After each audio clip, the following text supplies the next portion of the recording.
welcome to the Home Team Friday preview show. It is week 4 of the high school football season. I'm Randall Parham. Jessica Wimsatt is in for Mike this week. Yeah, that's right. Call the audible once again every Thursday during the season. Of course, we will get you ready for each week's slate of games. And remember, this is only online, so you can find new shows each week on Thursdays on TriStateHomepage.com. Randall, I'm happy to be here. Well, let's talk a little bit about the first few weeks of the high school football season. Any surprises for you so far? Well, I mean, I think there have been lots of surprises to me. I think last week we saw a whole bunch of those. We had some blowouts. I know you were off sick, but we had some crazy stuff happening. But the biggest surprise for me has been Madisonville. They have just been rolling past everybody, and I did not expect that. I thought they would be good. I'm not sure I thought they would be this good, Exactly. but I mean, they have been unbelievable this year. All right, let's go ahead and get the show started with headlines for week number 4, and a big one right out of the gates. Central has dismissed senior running back Torjon Evans. Evans, of course, set school records as a sophomore before transferring to Princeton and then to Eisenhower High in Decatur, Illinois. Big expectations on his return to the Bears this year, but he was off to a slow start. Evans had ran for only 102 yards in 3 games so far. Yeah, and as of right now, I think his brother's still on the team. Well, we'll keep things rolling. Up next, we'll go ahead to Kentucky. Madisonville North Hopkins continues to impress, like we already mentioned. The Maroons blew past Davis County on Friday night, blowing out the Panthers 52-15. And tell me if you've heard this one before, Randall. Another monster night for Jariah Hightower, 294 yards, and just a couple of 5 touchdowns in the big win on Friday. Now the Maroons are up to number 3 in the Kentucky 4A polls. And staying in Kentucky, how about a little love for Henderson County? Now the Colonels improved to 3-0 with a 26-14 win against Christian County. That 3-0 start, the best start for Henderson County since 2013. The Colonels are 9th in this week's 6A poll. Henderson County will face a very good Hopkinsville team on Friday night. And how about this, Randall? Jasper new head coach Tony Lewis picked up his very first win with the Wildcats on Friday in dramatic fashion. They upset Boonville on their home field. I don't think anyone expected that score. Jasper blew out the Pioneers 35-0, avoiding that 0-3 start. All right, let's talk about those headlines now. Of course, the big one, Torjon Evans gone at Central, and when we got the news that all the Evans brothers were returning to Central, we thought, oh my gosh, that's a pair of 2,000-yard rushers in that backfield. The Bears have been we thought they would be absolutely loaded and rolling. They've got off to a slow start, and a little surprised to see that Torjon is no longer on the team. Yeah, it'll be interesting to see. You mentioned earlier that, they kind of had a slow start to their offense. It looked like they had finally turned things on last week, but it'll be interesting to see how this affects them. Like you mentioned, Torjon hadn't done a whole lot, even though we expected him to. So like I said, interesting to see what'll happen. And we've been told, again, you can take a lot of things, you hear a lot of things, that chemistry had been a big issue with the Bears so far this season. That's what several people have told us. So maybe, we'll see what happens from there. All right, we've already talked about Madisonville, but my goodness, the Maroons are on fire. You can't talk about those guys enough right now, Randall. They are just rolling past everybody. They've done it on defense, on offense, even on special teams. They just look incredible. They have an elite running back. They have an elite wide receiver. Got a very good quarterback. Their defense has been incredible. They're off to a great start this year. Henderson County, we didn't really know what to expect about the Colonels this year. They're off to a great start. Josh Boston has his team playing well. Yeah, I definitely, you lose a guy like Skip Patterson, and I don't really know how you bounce back from that and start off 3-0, but they have somehow done it, and they've looked pretty darn good. Sam Elliott has been excellent. Absolutely. At quarterback. And then, of course, our final headline. Did anyone see Boonville getting shut out at home against Jasper? I know we all picked against them. We all picked Boonville to win that game. I was at that game, and it got to the second quarter, and I was looking around like, am I in some sort of dimension that I don't know about? Like, what is happening here? But, I mean, Jasper, they looked very, very good against Boonville. And keep in mind, the Wildcats have a new coach this year, Tony Lewis, so maybe it's taking them a little extra time to kind of learn the new scheme and get things going. They put up some points, and they look good at times against Southridge. Looked very good last week. So maybe, they're just onward and upward. Their quarterback, Nathan Rillo, he played very well last week. Yep. All right. Let's take a look at the schedule of games that you will see tomorrow on Home Team Friday, 10:35 on ABC 25. And we have 12 games scheduled for the big show this week. And we're going to start in the SIAC, the big one that we're going to talk about in a little bit. Memorial at Mater Dei. That is this week's Home Team Friday showdown. Another big rivalry game, the oldest one in the city. Wrights is at Central. Castle will be at Bosse. The Knights have played very well in their last 2 games and Harrison is at North. That Huskies offense continues to impress. Yeah, that's right, Randall. Elsewhere in Indiana, North Knox will be at Boonville. Hopefully the Pioneers can bounce back tomorrow. Tecumseh at Forest Park. North Posey will be at Southridge. Jasper takes on Heritage Hills and Randall. That could be an awesome Rumble in the Jungle rivalry game. And then Mount Carmel will be at Princeton. Of course, that will be our first look at the Golden Aces this year, so I'm excited to see what they've got for us. And in Kentucky, Hopkinsville is at Henderson County as the Colonels look to go 4-0. Murray is at Union County, and Owensboro will be at Apollo, one of those city rivalry games. You can see that game, by the way, live on the CW7 tomorrow at 7. All right, let's break down a couple of those matchups now. We call it the Big Three, and one of the biggest in the state tomorrow night will be at the Bowl. I think it's safe to say that Mater Dei Memorial, they have been the class of the SIAC so far this season, and this could be for the conference championship. I know there's still a lot of football to go, but I really believe that this winner is in the driver's seat, at least as far as I'm concerned. It's offense against defense. Mater Dei has lit up the scoreboard this year, averaging nearly 48 points a game. Yeah, that offense has looked darn good, Randall, but I would be surprised to see the Wildcats put a 40 burger on the scoreboard against that tough Memorial defense. The Tigers defense hasn't allowed a single point in the first 2 games of the season. Now, North got to them a little bit last week, but the offense stepped up big in the second half, putting a 40 burger of their own on the board. So Memorial has won the last 2 in this series, blowing out Mater Dei 51-14 last year. But like you said, this should be a very good one at the Bowl. Meanwhile, in Lincoln City, it's the Rumble in the Jungle. Heritage Hills hosts Jasper, and this is one of my favorite rivalry games. These two teams, let's be honest, they just don't like each other. The Patriots defense has given up only 12 points through 3 games. They've been stingy.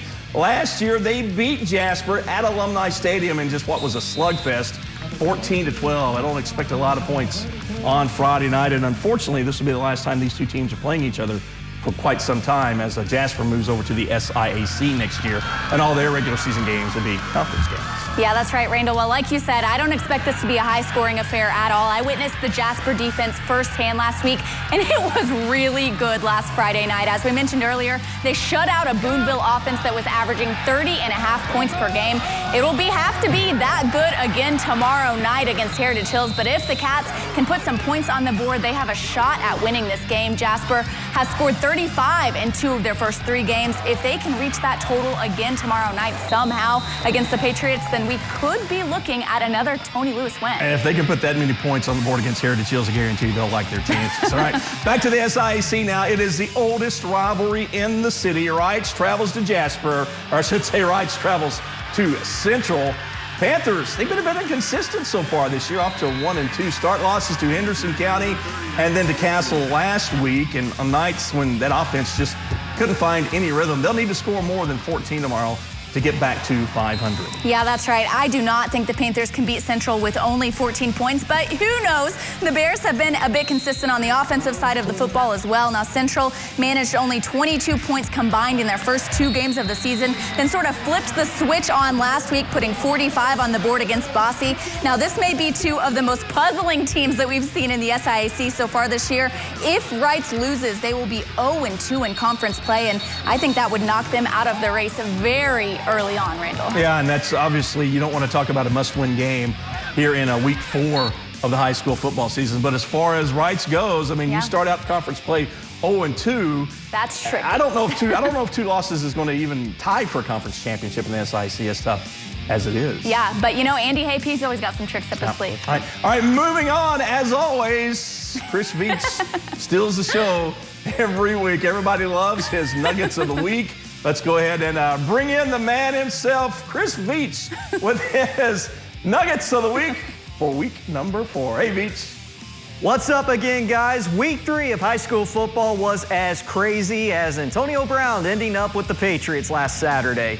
Some big matchups this week, including what could help decide the SIC championship. So let's do it, baby. Woo! My nuggets of the week. First, we begin with the Rumble in the Jungle. One of the biggest winners last week, without a doubt, the Jasper Wildcats. I mean, the Boonville Pioneers were everyone's pick to run away with the Big 8 title. But Jasper pulled a Lee Corso. Not so fast, my friend. The Cats dominated the Pioneers 35-0. How? they shut them down. I mean, like Blockbuster. For you young people who don't know what Blockbuster is, look it up. Jasper held Boonville to only 97 total yards. Oh, and that was at Boonville too.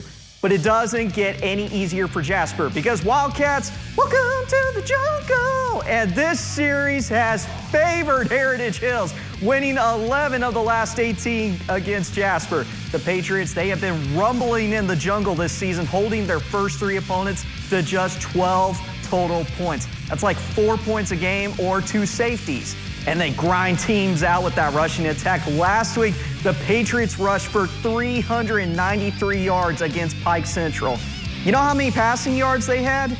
17, and they won 69-6. Let's hand out some nuggets. Jasper, everyone was already counting you out, and look what you did. Statement win last week. You get a 10-piece for that. Heritage Hills has been dominating, but they really haven't been challenged so far. Let's see what happens this week. I'll also give you a 10-piece. Now, let's switch to the SIAC, the oldest rivalry in Evansville, the Wrights Panthers and the Central Bears. Last week, I mentioned how Wrights hasn't won a sectional game the past 2 years.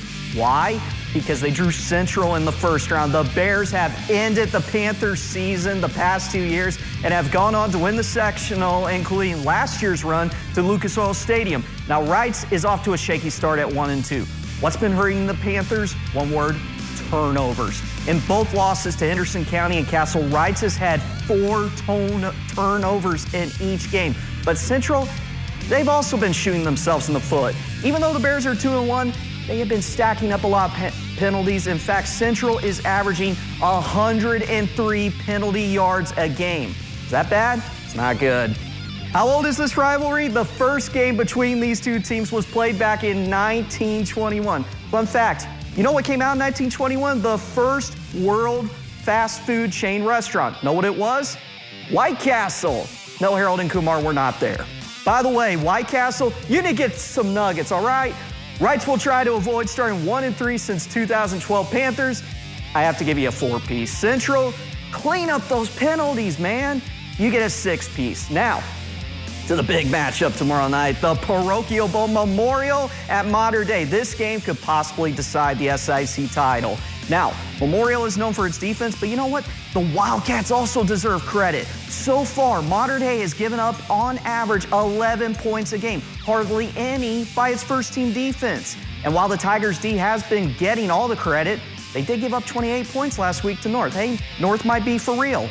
But quarterback Colton Pence went off last week, passing for 298 yards and 4 touchdowns. Mater Dei has led the series against the Tigers at 45, 26-2, dating back to the first game in 1951. By the way, in 1951, I Love Lucy premiered on TV. Mickey Mantle and Willie Mays started their Major League Baseball careers, and Marlon Brando starred in A Streetcar Named Desire. Stella! Mater Dei and Memorial, you're both off to great starts. This should be a monster matchup.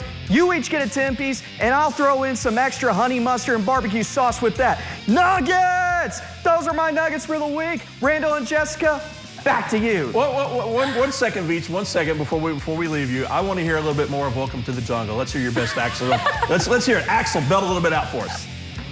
Welcome to the jungle! That's the most impressive thing we've seen all week. If by impressive you mean worse, then yes, I agree. He should get some nuggets for that. I'm going to give that Axl Rose impersonation a family 20-piece. How about that? All right, thanks much, Veach. That's always a blast when we get him in here, and everybody loves his nuggets of the week.